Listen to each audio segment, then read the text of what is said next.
Hi everyone. Hopefully I did all the checks correctly today and you can hear me just fine. I still don't have a proper microphone.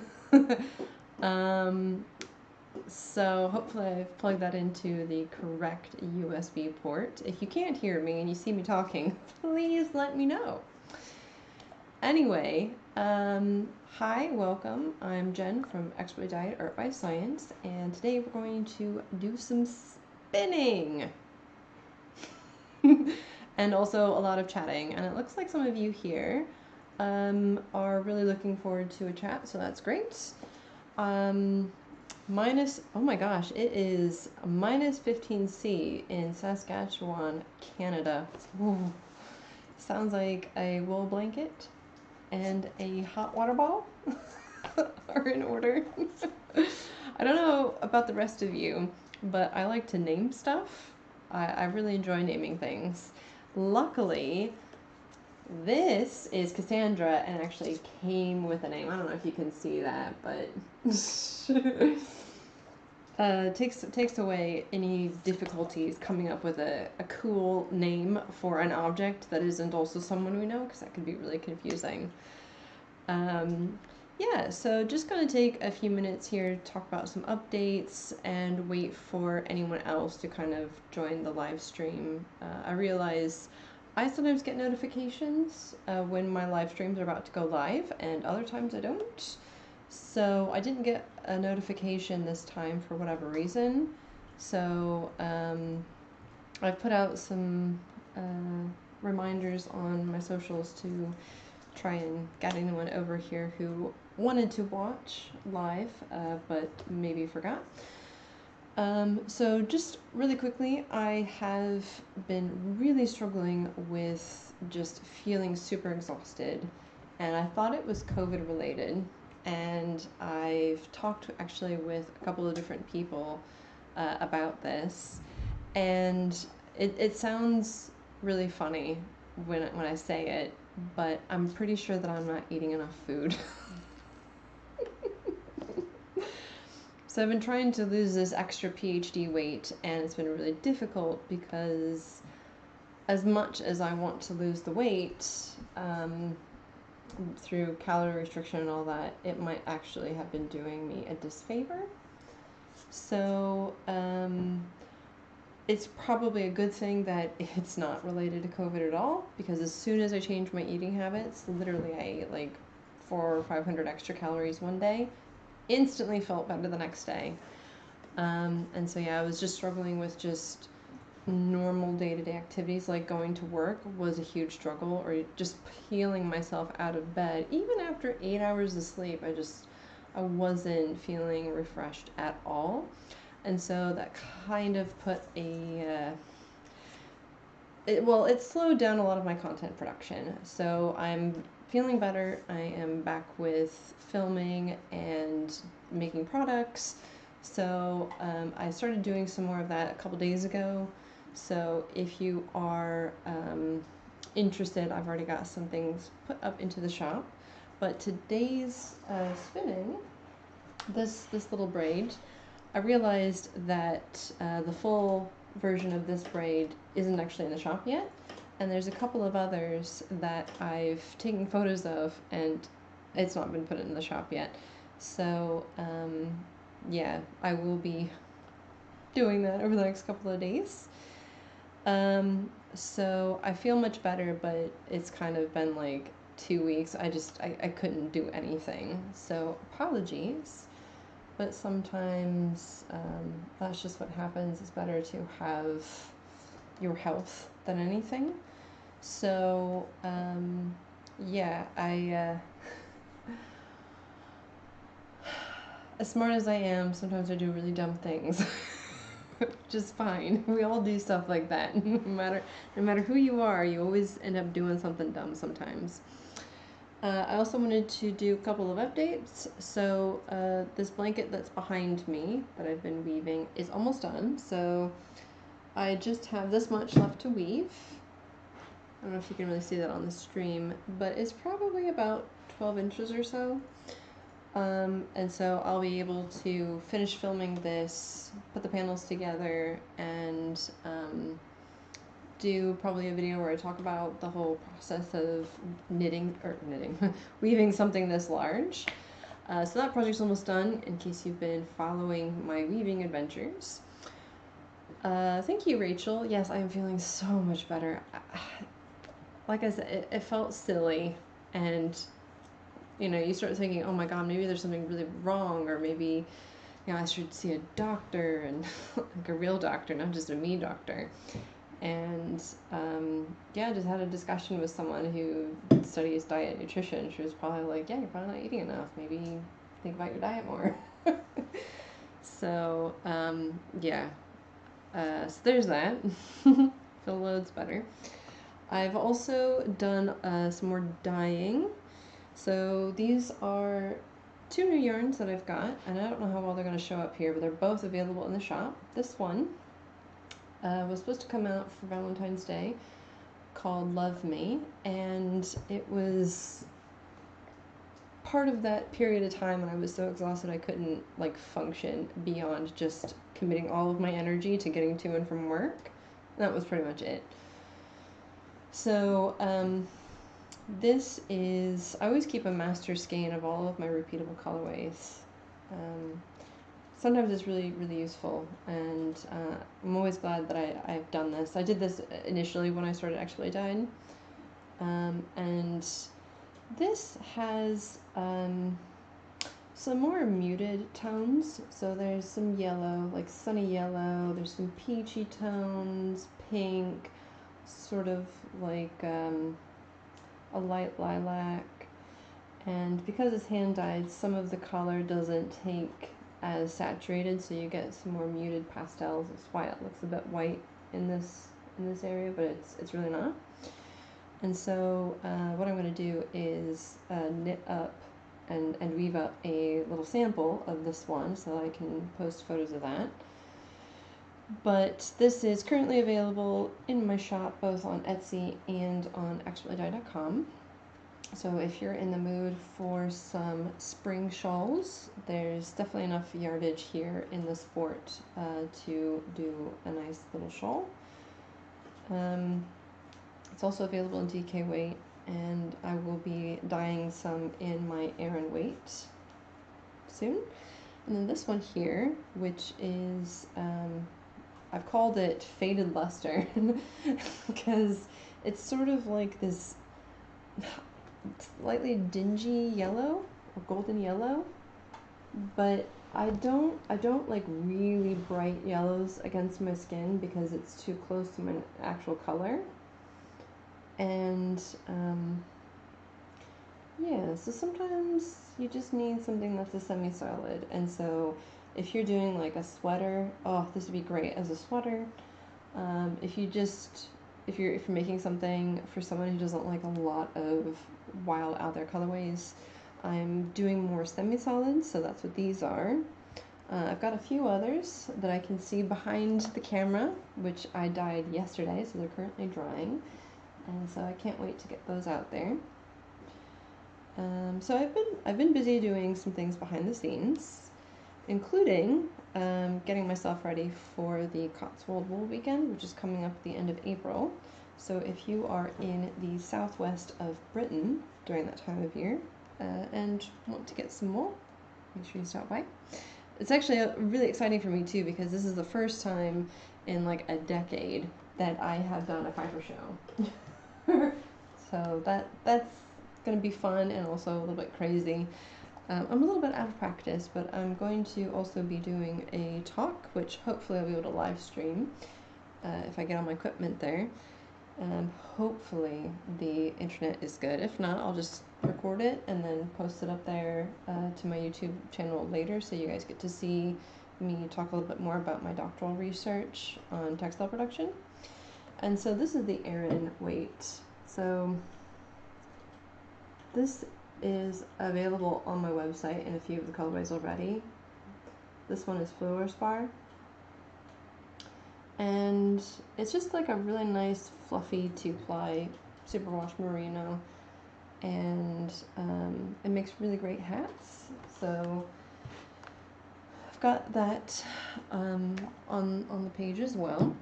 I also wanted to talk about my next video. The next video that's going to be coming out is my daily vlog, episode number 61, where I talk about my crafty New Year's resolution and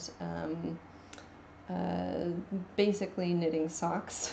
So if anyone's interested in sock knitting, maybe check out that video. And if you've got any other ideas of how to improve my knitting skills, be sure to watch that video, because I would love to get sort of feedback from you guys about what you've done to improve your skills. I do have a couple of other videos I'm going to film for the daily vlogs. I'd like to do them more regularly because they're great opportunities for me to just talk about stuff that I'm doing in a more structured way than what I'm doing right now, including things like spinning comb top. So I know this live stream, I'm going to be spinning comb top today, and I've done that already. So this is combed top that I bought back when I first got my wheel, sort of like a special purchase I made in addition to the wheel itself. So this I got in 2013, and then I spun it, and I think it's an Ishbel,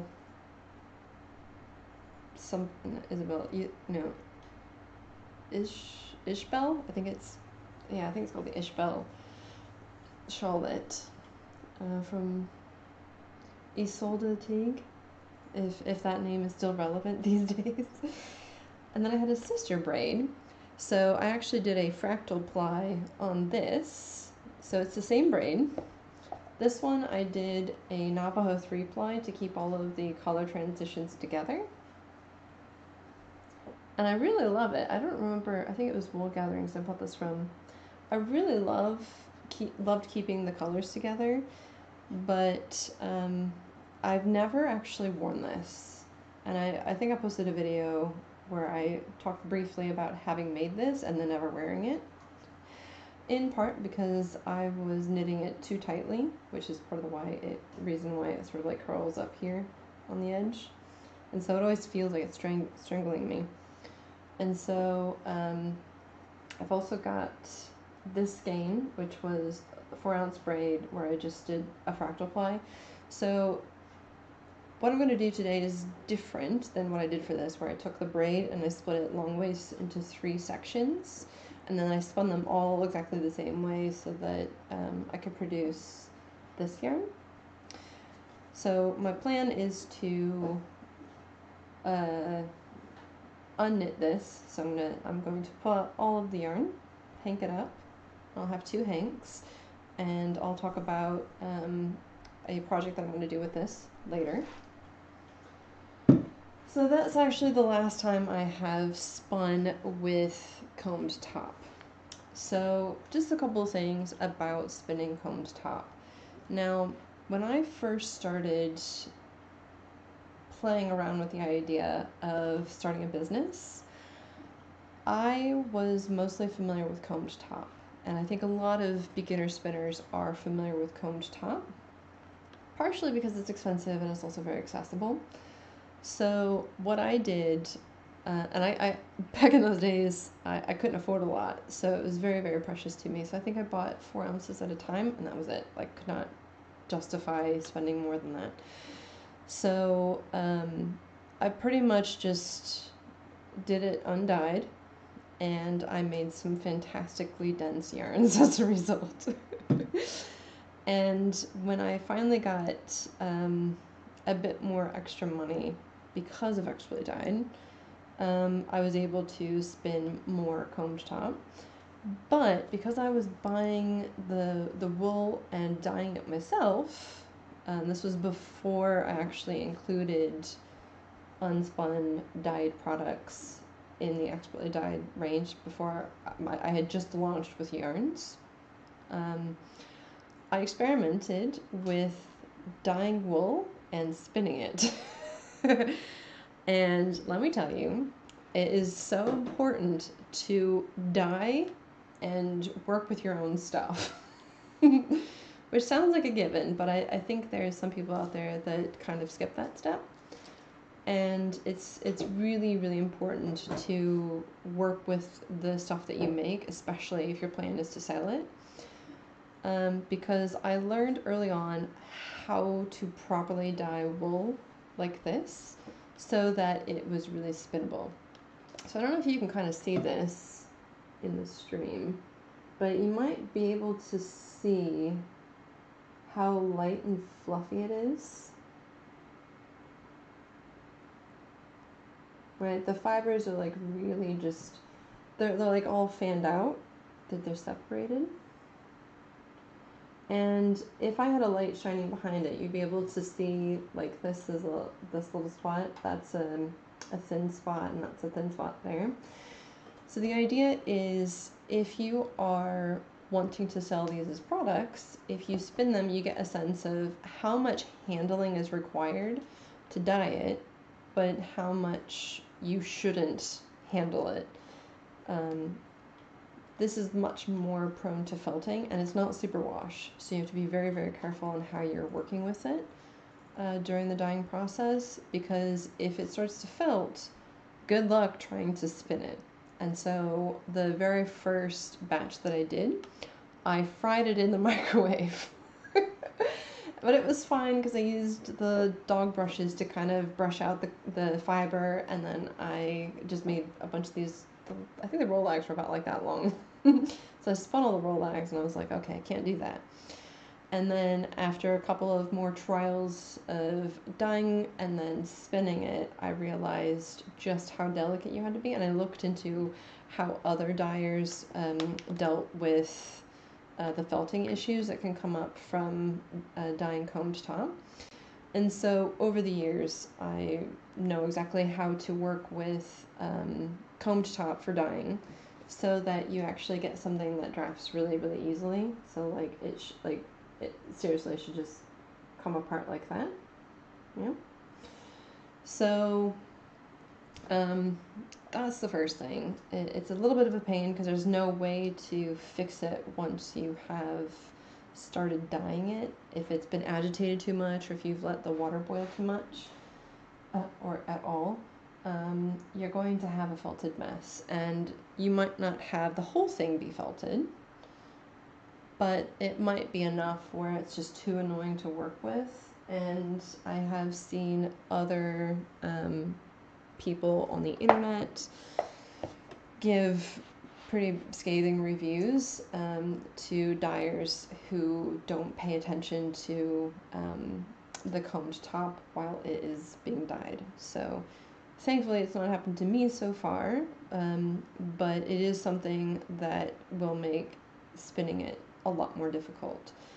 I've not actually encountered this when I've bought from other professional dyers as a dyed comb top braid, which is good, but it is something to be mindful of. And if it does happen to you, probably the best thing to do is let the dyer know, because sometimes accidents happen.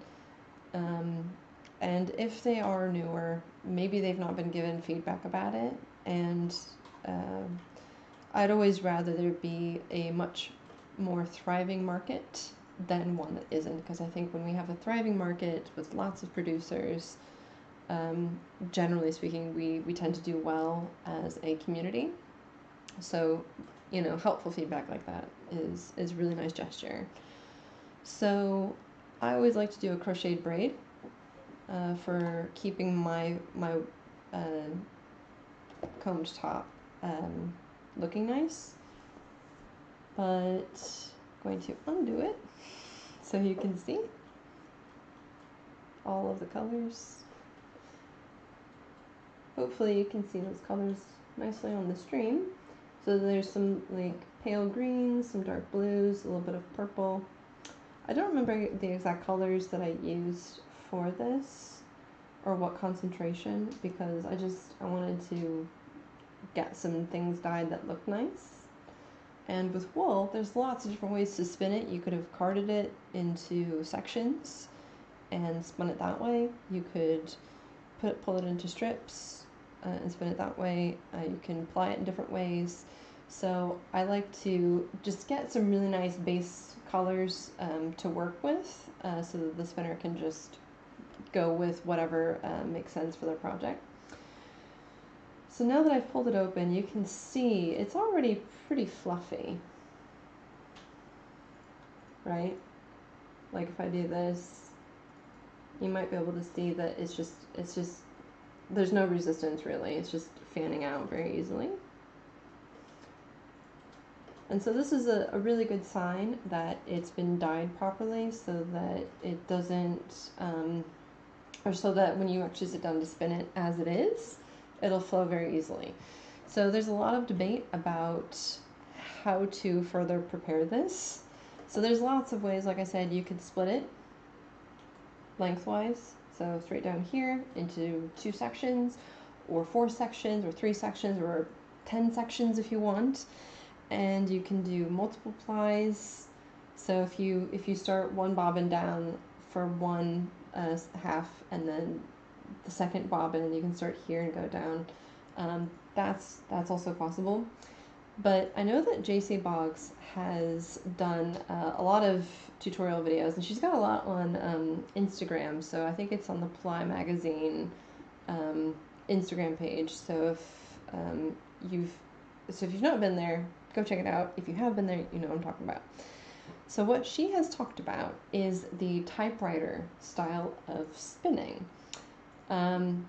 So you don't, like if you already have a comb top braid that's already pretty breathable like this one is, you don't have to worry about pre-drafting or anything. You can pretty much just start with this and go. So that's what we're going to do. However, I wanted to see if you guys had an idea of what diameter yarn we should aim for. Otherwise, I'll probably just spin whatever is comfortable for me. I have no idea if I'm going to keep this or if I might sell it. I'm not sure. So we can go with whatever suggestions pop up in the chat, or I'll just go with probably my standard sport weight 2-ply. Don't want to do a 3-ply. Takes too long. I have other things I need to do on this wheel. So I'm just going to get this set up here and see if anyone says anything in the chat. Got a fair number of you. We've got Nina, Cheryl, Crystal. Hi, Crystal. Rachel. Rachel's here. I think Chris was here earlier but had to scoot because it was too nice of a day to stay inside. Cheryl says, I let the wool tell me how it is to be spun. I do that a lot too. So this is 100% merino. It's a 21 micron. So it's a fairly standard soft wool. And so I'm probably going to do a fairly high twist regardless of what I do. That's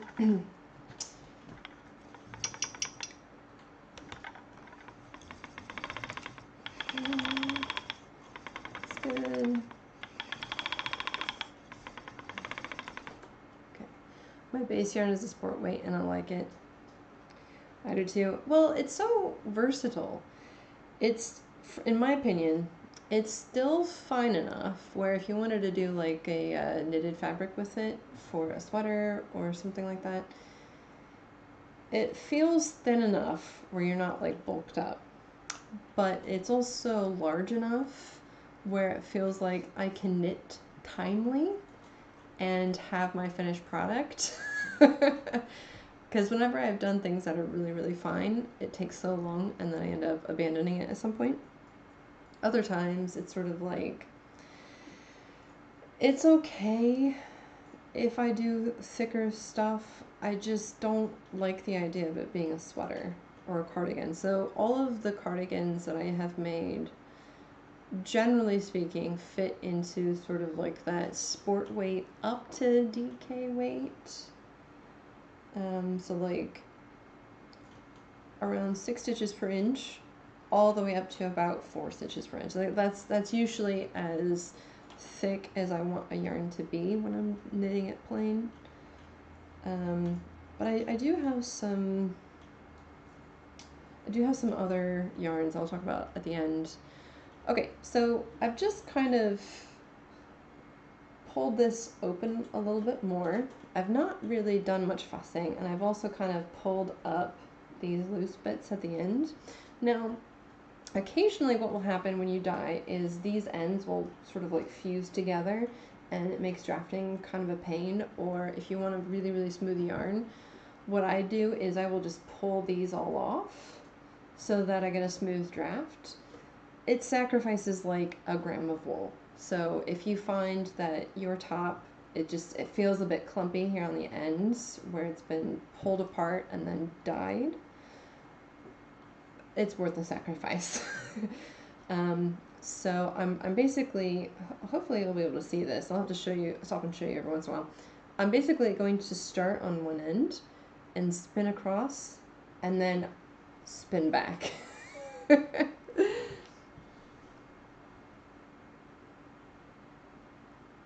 Yeah, that's true, Crystal. Crystal said if the yarn needs to be bulkier, you just hold another yarn with it. So sport is a nice middle. Yeah, that's very true. So I'm going to get this started. And like I said, I've not spun this way in a very long time. And so I don't know if I'm going to like it. The reason being is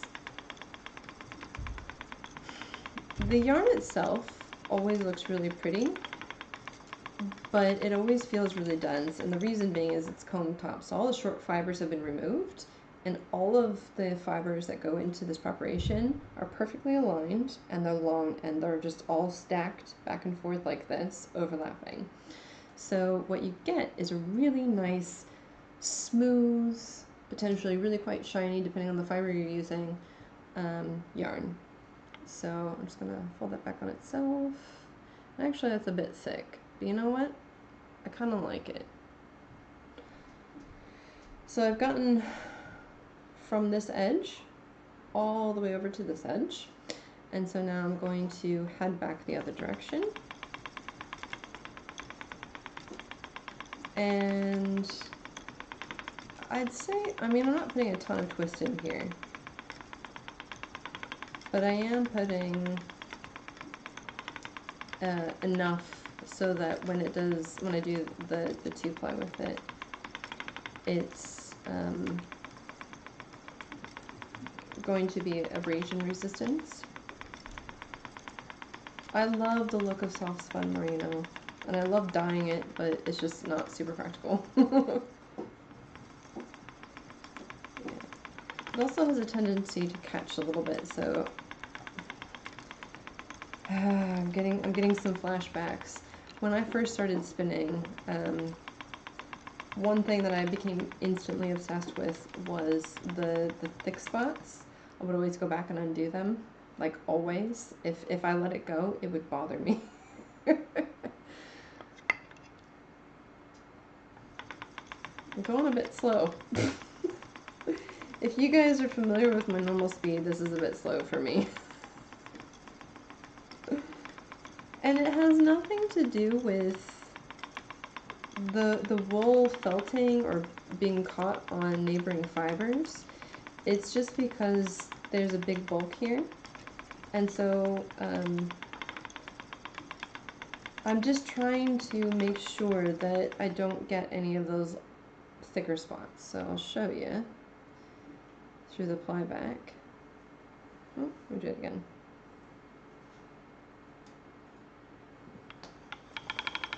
I'm looking for something that's really consistent. So hopefully you can see that. That's my ply back. So I want it to be pretty smooth and even. So I'm trying to avoid any situation where suddenly I'm grabbing a big glob of fiber. Because if you do that, you'll get a slub, where the thickness is a little bit thicker in that one little section. And yeah, I was very obsessed with going back and undoing those. So the benefit of spinning this way is if you really love a colorway, one where like there's really distinct sections, so it might go from like pink to purple to blue to green to yellow to pink, right, and repeats,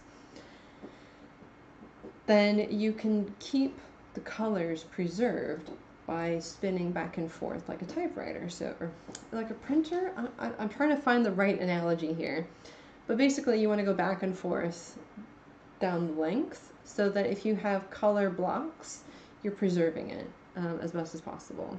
So now that I have made it back over to this side, this is the starting side, so I've gone across once and then back once. And it's a little bit thicker than a sport weight. It's probably more like a DK weight, which is fine. And now I'm going to head back the other direction. So one of the other things I think that beginners kind of struggle with when they're spinning a whole braid like this is just managing the pull of the yarn. So where you've got your thumb placement during the spinning process as you're just holding it, basically if you hold your thumb here and the wool is coming off from here, you're holding down enough of the wool where you can kind of guide the direction of the spinning. Gosh, I don't think that made any sense. Let me know if that made any sense to you. But basically, the twist is going to catch better in an area where there's no resistance. So if your thumb is pulling down on some wool, the twist is not going to go into that spot as easily, and so you'll be able to catch the fibers in an area where there's no resistance. So for example, now that I'm heading back, I'm heading back to the left, if I hold my thumb here, the yarn will naturally want to progress away from it. And that's because if I'm gripping the wool here, it's initially going to encounter resistance, and so I won't be able to just pull those wool fibers out easily. I won't be able to draft them very well. So if I just keep a thumb either on the left or the right side of where the yarn is coming out of the wool, then I'll be able to go back and forth with sort of pulling up the wool as I'm spinning. This should probably be a tutorial, I guess. If you know what I'm talking about, please let me know. I just made a small, the spot was too thin. Oh dear. I also haven't done joins like this in a while. It's so much easier when you are spinning a bat, in my opinion.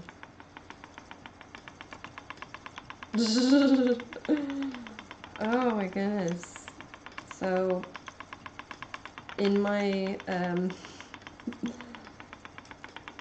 title for this live stream, I said, do I love this? I'm going to go with tepid. We are tepid at this moment.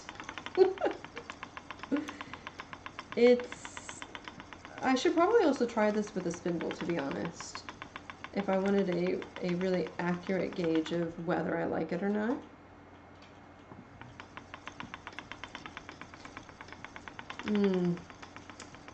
Yeah. So I will say it is, the wool is flowing very easily, and it is roughly staying together as a mass, which is actually really helpful. One of the things that can happen when you are spinning with a large bundle of wool like this is, I don't know if you can see those like shadows. They're kind of like lines. If you've ever spun combed top before it's been dyed or even after it's dyed, there's sometimes a tendency to separate where there's like that gapping. And if you are trying to really smoothly transition from left to right as you're spinning this way, there can be some difficulty in getting it to catch the neighboring fibers. And so you might actually have to rotate your hand a little bit, how you're holding it, or like use your non-dominant hand, the hand that is closest to the wheel orifice usually. If you use that hand to kind of like fluff and pull fibers over so that when you're spinning they catch, that will prevent a situation from you just spinning down one side and then all this over here just kind of gets crumpled up. So that's something to be mindful of. So like, yeah, you can see how it's kind of split a little bit like that. If I just do this with the wool, if I just kind of like collapse it together, then I won't just start spinning down one side.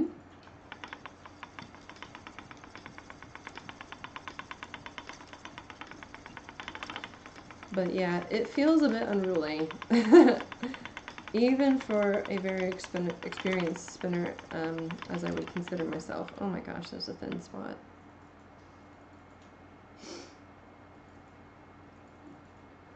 Cheryl said, I did a 3-ply for the first time and it was 21 wraps per inch.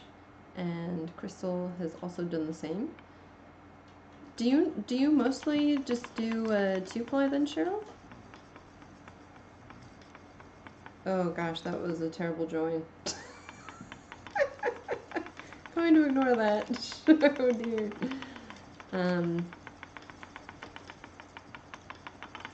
I am working on this kind of control with spinning. I tend to favor one side, says Crystal. Yeah, actually, that's a really good point. I mean, people will spin for lots of reasons, and some spinners will want more of a challenge or less of a challenge depending on where you are as a spinner, the amount of time you might have, the amount of wool you might have. I know that when I first started, I just wanted something that was going to be actually usable and perfect, and I'd maximize it as much as possible, because I didn't have a lot of money to just do the whole learning stuff, and I didn't have access to anyone who just had fleeces available, so I always had to spend money on those. And that does really curtail the desire to do a lot more experimenting or just practicing. Like, it's like if you've never baked cookies before, in the first couple of batches, it's like, oh, they're underdone, or I overdid it, or why are they crumbly, and I wanted them to be chewy, right? You might be like, oh, it's fine, we'll just throw those out and make a new batch, right?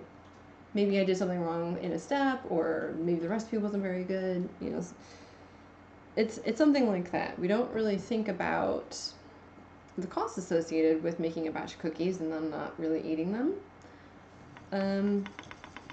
But for some reason with wool, I think because it was such a precious thing and it involved a lot of time working with it, I couldn't consider throwing it out and then doing something else or troubleshooting what I'm doing wrong. I just went straight with it. So this is a really good option, I guess, if you are aiming to work on controlling where the twist is moving. And I should probably do like a top-down view of what I'm doing, probably in a dedicated tutorial, to show you how I'm moving my thumb back and forth as I'm spinning to kind of control where the twist is taking out the wool to form the yarn. So yeah, it's not as relaxing as it is for me when I'm spinning carded bats. Even the really fun, artsy ones that I do that have lots of different ingredients of different lengths and textures, those can be a challenge in themselves to spin, but this feels like a huge challenge in comparison. The color of the yarn is looking really nice, so we've got some, it's slightly more pale than I thought it would be. I don't know if you can really see that on there. I mean, the live stream is going to be really difficult to see good representation of color, but I will get my camera out and take a photo of this at the end. So I'm not loving it,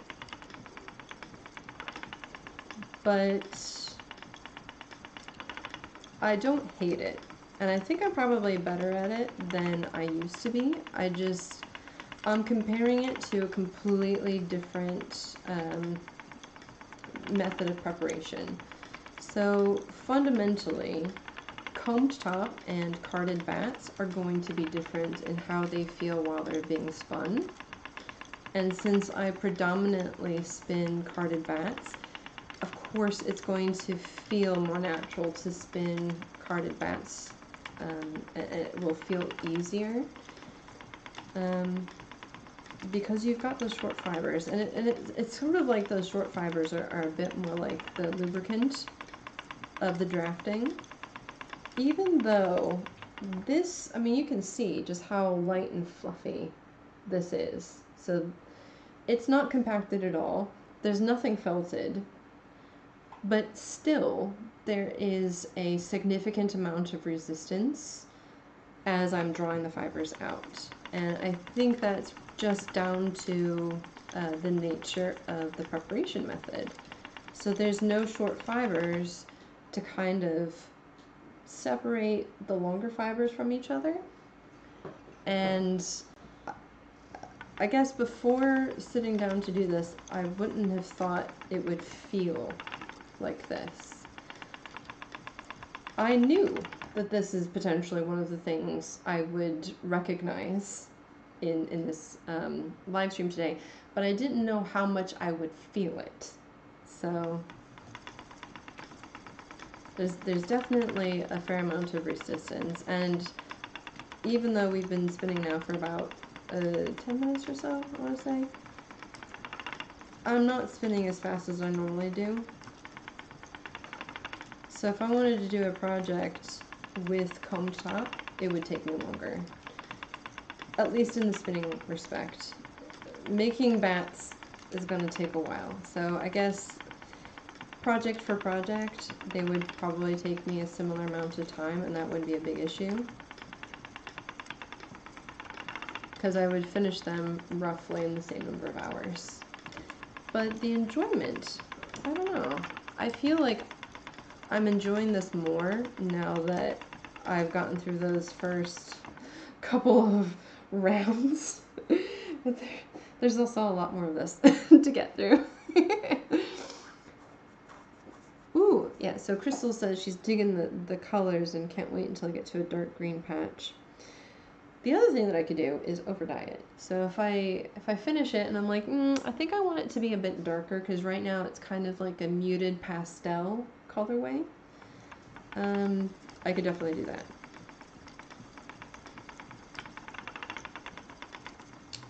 Crystal asks, have you ever unfolded a combed top before you spun it?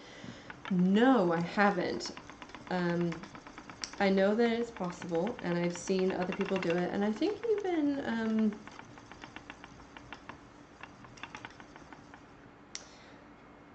I mean, this was a method introduced to me at my spinning guild back in 2011 in the States, which I had never even considered. I thought there was literally one way to spin this. I think it was Jillian Eve also spun some combed top this way, because one of the things that this does really well is it makes a nice, smooth, sleek worsted yarn that is fantastic for really nice stitch definition. But having worked with merino, this is pretty dead feeling. And the reason why it feels a bit dead is because it gets steamed and then rolled. So it gets flattened during this process. And so there's not as much life in the crimp as you would get when you're working with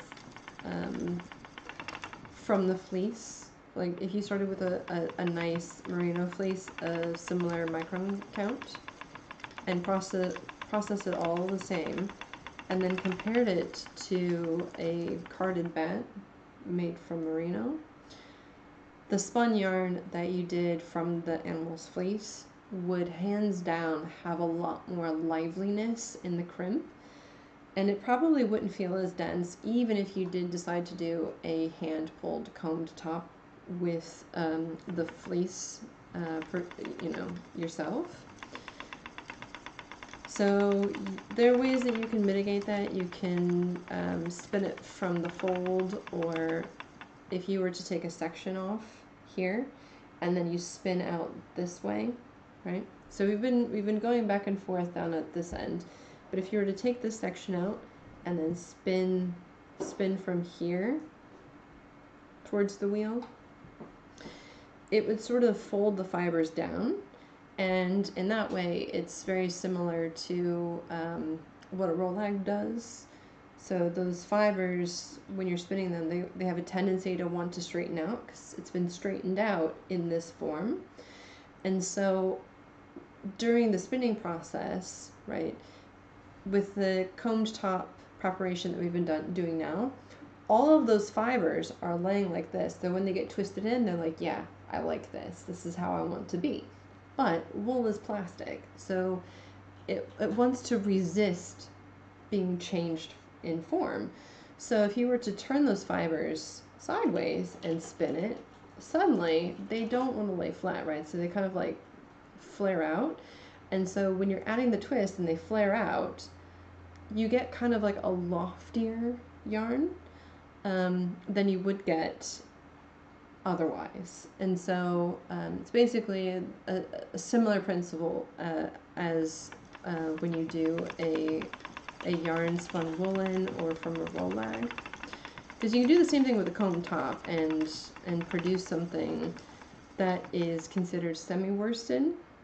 So all the other spinning parameters the same, except you turn the fiber 90 degrees towards the wheel, and suddenly you get a lot more loft, but you can still really get a nice smooth yarn at the end. So yeah, there's definitely some options when it comes to working with combed top like this, where it doesn't just always make one type of yarn. You can make a few different types, so you're not restricted.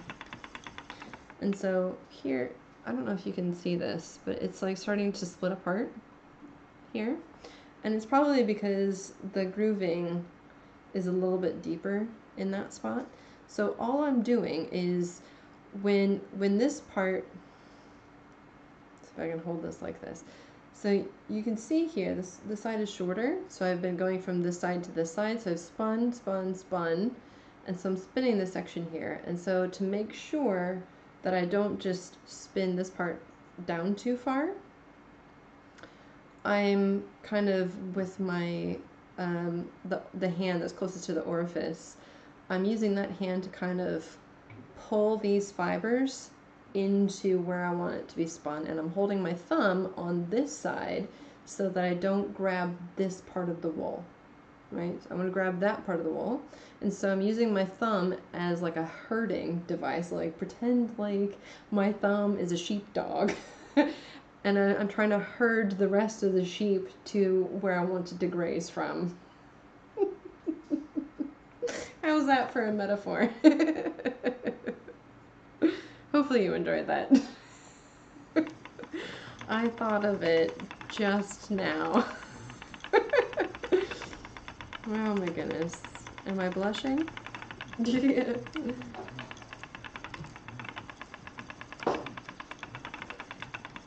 So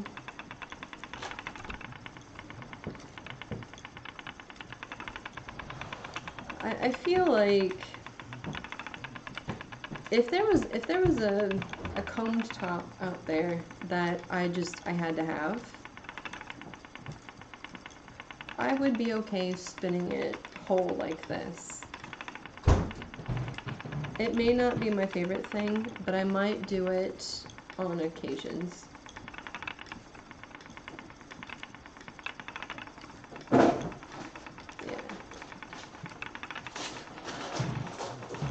So now I'm going to start heading back the other direction. And I always find that going one direction is a lot easier than going in another direction. And it probably has to do with how you are controlling the wool. So I find it's easier to have my thumb on this side, directing it over, than it is to go from this side, directing it that way.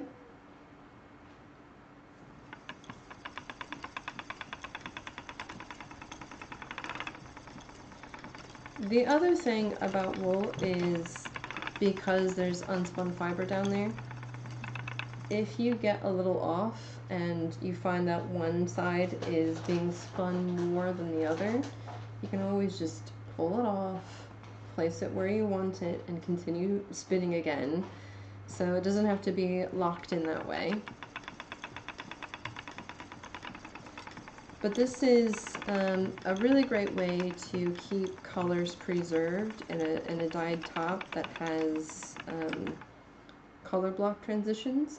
It's less important in this braid where I just kind of put the color wherever. But if you have something that's got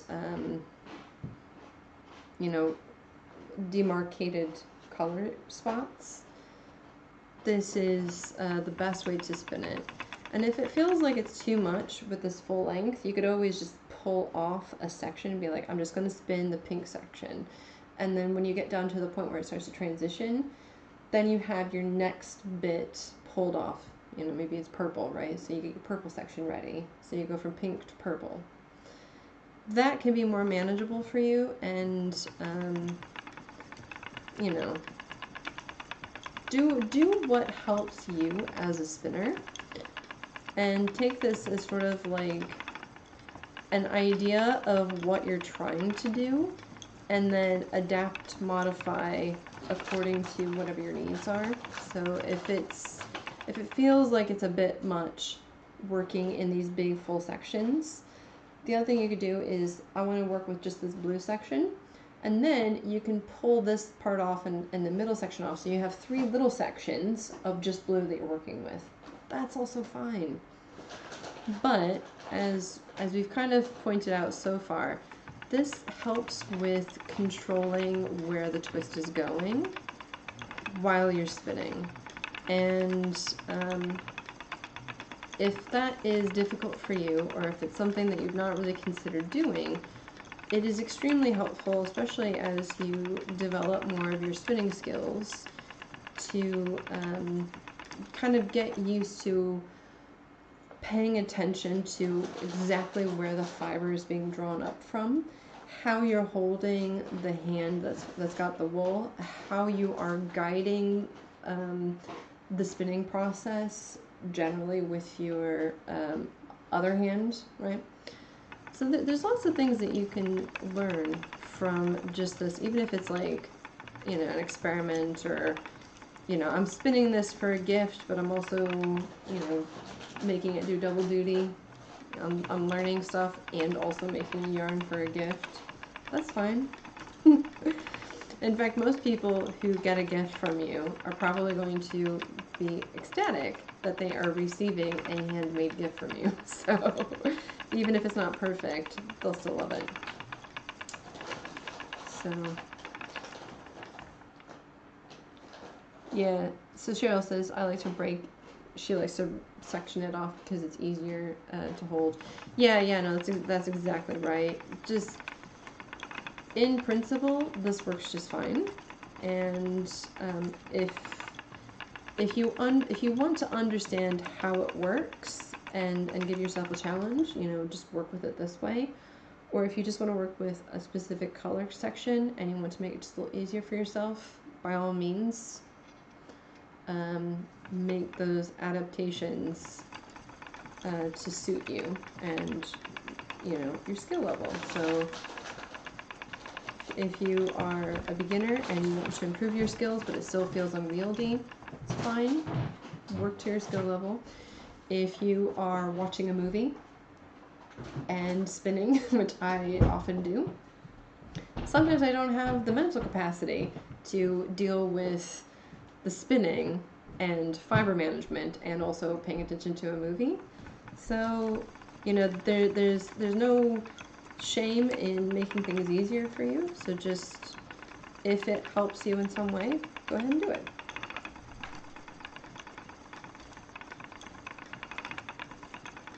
So I think this is also a really good point in which to talk about the next live stream. I don't know if I'll be able to do one next week. I think I'm off next Saturday, so I'll do another Saturday live stream if that's the case. I don't have any more dyed braids to work with, so I might need to go with something else. But I will definitely keep this idea of spinning a dyed braid, but from the side, and talk about the differences in that yarn versus this yarn. That'd be a good topic.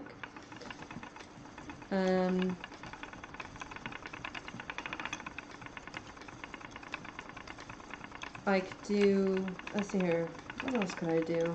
I've definitely got some things in the works. So I'm trying to get my studio set up, and it's complicated because I'm also trying to get stuff dyed and prepared for this Cotswold Wool weekend with my inventory. So that's taking up a lot of my spare time, just making sure that I get all that done, ready to go. And it is absolutely freezing in the house, so it's taking forever for that stuff to dry. So what I would like to do with the studio is have more tutorials in the other room where I can do better camera angles during the live stream, so I can show you a bit better what it is I want to do, or even at some point get a second camera so I can do the clever thing and switch between cameras. But if I get my studio room, workroom, second bedroom, it's a second bedroom really. If I get that set up, then I get to clear out a lot of the stuff that's actually in the room I'm in now, and then I can start doing some experiments with my warp weighted loom. I've been wanting to do it for a while, and I've not had time. So between moving and getting everything set up here and not having any furniture, so when we first moved here, we didn't even have a bed. So we've been prioritizing our focus on buying the things that we actually need right now. I don't think anyone would appreciate sleeping on the floor for months. So I wasn't able to do this experiment in, I think it was in Germany. I forget exactly where in Germany. It was part of the European Textile Forum. I had a paper that was accepted to do an experiment that involved working with fellow textile scholars, but because it was still during the pandemic and the requirements on international travel were still kind of ambiguous and changeable, I ended up wanting to go and having everything I needed in terms of paperwork to go, and then they said, oh, well, you need this other paperwork, but they changed the legislation or like the law during the time in which it would have made me unable to go because there was no possible way I could have gotten the paperwork completed and in my hand by the time I was going to be there. So unfortunately, I couldn't go off and do that. So instead, I have all of this yarn and the experiment design, but I've not actually moved forward with it. So one of the things I would love to do is use my live streams, maybe even also my wool, the Cotswold Wool Weekend, to showcase some of this via demonstration. Because one of the things I've been wanting to do is publish my experiments so that they are available online. Now that my PhD is public, a lot of people have been reading it and sending me queries. And it's because there aren't that many people out there who have done this research. And so the more that I can put what I've already done out there, the better. And also continuing research, right? It helps build the research community within archaeology, which is something that I am a huge advocate of. And it's also something that makes archaeology really accessible to the general public, right? Because we all deal with textiles, and especially among fellow crafters, you understand all of the things I would be talking about, but I'm putting it into a context that most modern spinners aren't really familiar with. So it's just a really great way to kind of bridge between these different sectors. And you know, if I sort of make it more popular from the general public's point of view, there are people out there who might be like, oh, that's really cool, I want to learn how to make yarn too. And so we all have more friends to play with. We have more friends to work with, build our community with. Sorry, I was burping. So yeah, I should have actually measured where the midway point was on this braid, but it's fine because it'll very easily work as a center pull ball for a 2-ply yarn. So that I'm probably just going to spin one bobbin, turn it into a center pull ball, and then ply the inside and the outside together. I was initially going to do 2 bobbins and ply them together, but I got excited and didn't mark the midway point, so it's fine. I'll lose a little bit of the twist during that process, but it will be pretty negligible in the end. And I think actually I have increased my spinning speed slightly just over the last half hour or so. So maybe it was just a matter of getting used to it again. I'm kind of on the fence. I think what I should do is do another live stream in the future. Dye up a braid that has more distinct color patches than this one, which is a bit like just random dye placement. And then do this again, spin it slightly differently. Like we were saying, from the side rather than from the end. So let's do that. Does anyone have any questions about what I've done, about anything else? Stuff from the website? I keep wanting to post stuff to my blog, but I've been really short on spare time. That's really the main thing. I want to make more blog posts. I want to make more visible changes to the layout so that information is easier to see. I've got, like, you know, my policies posted there. Like all that other stuff I would love to get onto the site. But it's really difficult sometimes just doing this as a one-woman show in addition to working full-time. So it's rough, but the desire is there, and when I am able to clear some of the other things off my plate, I'll get back to it. Now that I'm not feeling so inescapably exhausted, it's going to help as well. So, yeah. The important thing is the website functions.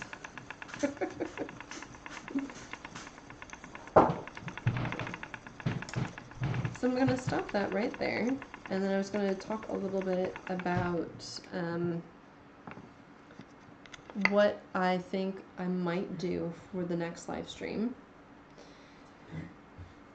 So one of the things that I have posed to my patrons on Patreon is what to do with the funds that I have garnered from people paying a small monthly fee to get like behind the scenes access and ad-free content. Everyone who's a Patreon, or everyone who's a patron on Patreon, gets first access to all of my videos, the published ones. So they get to watch first and ad-free. And of course are very welcome to come back and watch the premiere with us, so they can join in the chat. Usually end up talking about other stuff too. But I've got enough funds now where I can actually do something. And so I've got a couple of options, one of which is to help with building my workroom, which will help facilitate the turnaround of new products in the shop. Mainly things like bats, possibly Rolags. Because right now what I have to do is I have to get everything out, set it all up, do as much as I can, and then I have to pick everything up and put it away. And that adds like hands down like an hour to the whole process. So I basically need to commit at least 2 hours if I'm going to make my time as effective as possible. So if I have a workroom set up, then if I need to just leave something, I can just close the door. Right, I don't have to put it all away. So that would mean also that I've got a separate space for all of my work and a different space for all of my photography. So that means I could actually get stuff into the shop a little bit faster. The other option is to get an add-on for my Kromsky. So I've been looking at the bulky flyer. I used to have a bulky flyer attachment for both of my previous wheels. So my Bay wheel had the bulky flyer attachment, and I bought the bulky flyer attachment for the Ashford traditional, which I had to give up because we moved and I didn't have anywhere to put it. So I've kind of been restricted to the types of yarns that I can make right now. So this one is the standard bobbin flyer combo that comes with the Kromsky wheel. If I got the bulky flyer, I could actually make a lot more art yarns, and with that a lot more tutorials. So I haven't heard back from all of the patrons yet, but it's something that I am considering. And it isn't as though you can't make art yarn with the standard setup for your Kromsky if you've got one, or most wheels. So these are the yarns that I did recently. So I made these Rolags with my blending board, and then I spun them. As you can see, they're spun. And whenever I make bats, I always have a lot of bits and bobs left over. And so I use them in these yarns. The problem is these types of yarns tend to be thicker, right? You can make them thinner, and I've made art yarns that are what I would call tamed. and we've talked about that before on a live stream. So if you want to watch that, it's in the archive. But the main issue is because I can't do one big skein, I often have to do a bunch of little ones. And if you're making a project like something more than just a hat, you're going to have to splice these together at some point during your project. And if you make something bigger like a sweater, you're going to have to go through lots of different skeins in order to have enough yardage for that. And so one of the things that I could do is also just make bigger skeins of yarn.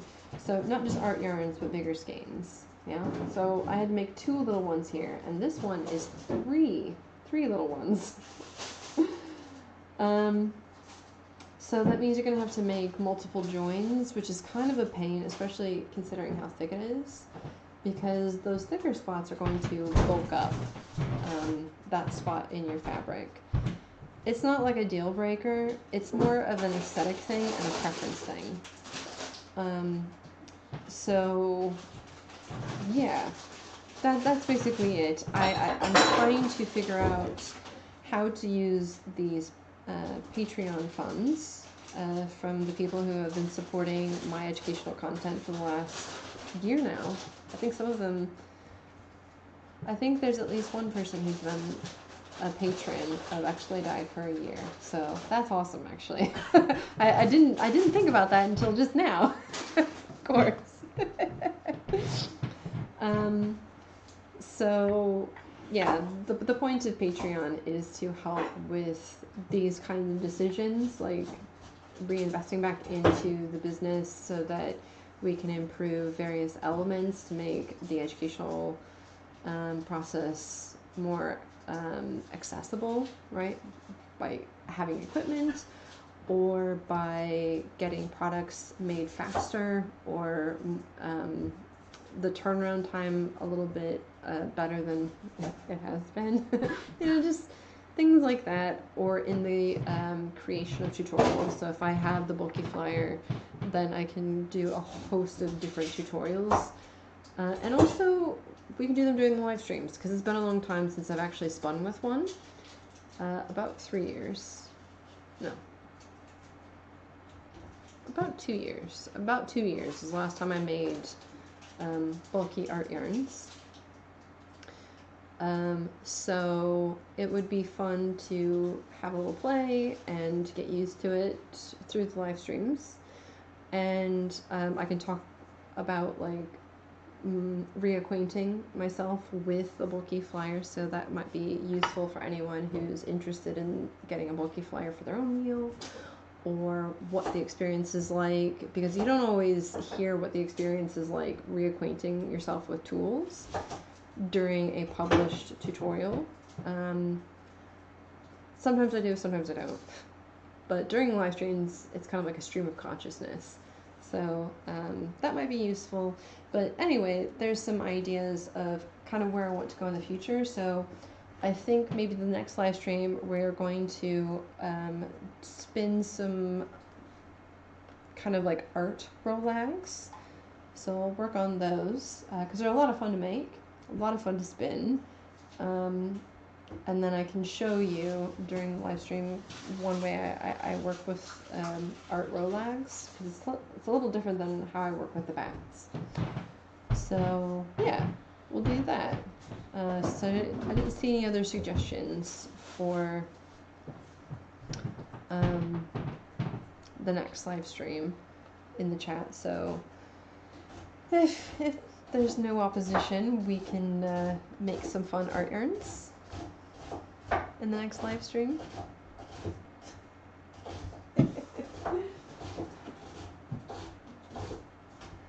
Okay, so thank you so much everyone for watching. I hope you guys have a good Saturday.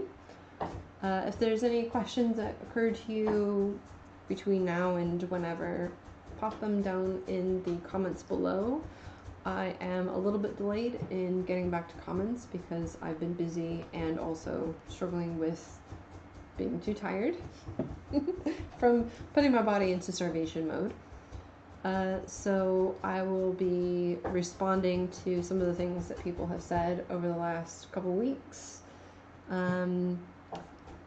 If you have ideas for future tutorials or live streams or even products, let me know as well.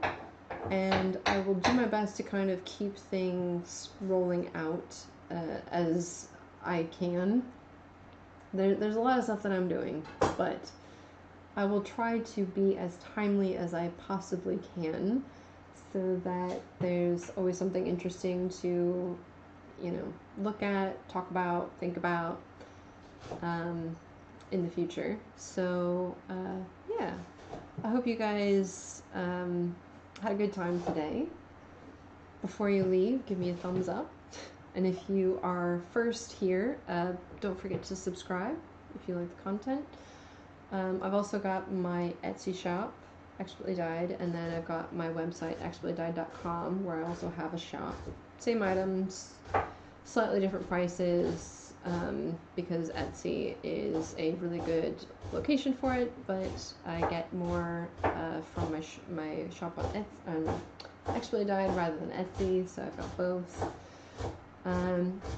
Obviously my socials, where I try to get updates out more regularly, like Facebook, Instagram, Twitter, so check me out there on those platforms.